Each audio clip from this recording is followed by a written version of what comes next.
দার্জিলিং থেকে খুবই কাছে এই জায়গাটা, চারিদিকে পাইন গাছে ভর্তি। এটা বেসিক্যালি একটা পাইন ফরেস্ট।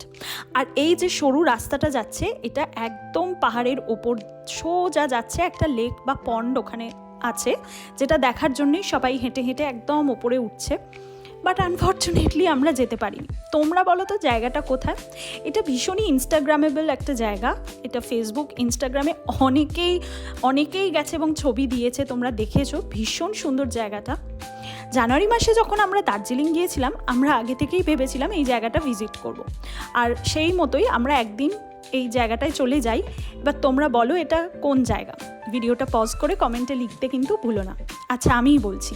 এই জায়গাটা হচ্ছে লামাহাটা পার্ক।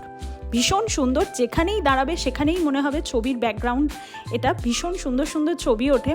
আর বিশাল বড় বড় পাইন গাছ দিয়ে ঘেরা, পুরো জায়গাটা পুরো বড় বড় পাইন গাছ দিয়ে ঘেরা। একদম নিচে থেকে ওপর অবধি, পাহাড়ের ওপর অবধি পুরোটাই পাইন গাছ এবং মাঝখানেই সরু রাস্তা। এত সুন্দর জায়গাটা দেখতে দেখতে কিন্তু আমরা বেশ খানিকটা এগিয়ে গিয়েছিলাম, বাট আনফর্চুনেটলি ওই লেক অবধি পৌঁছতে পারিনি। আর এইটা হচ্ছে এই পুরো লামাহাটা পার্কটা তোমরা দেখতে পাচ্ছ।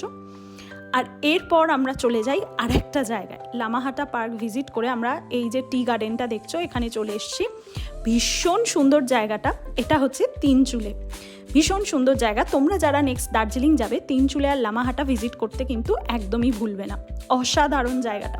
কীরকম লাগলো তোমরাও কমেন্ট করে জানাতে পারো।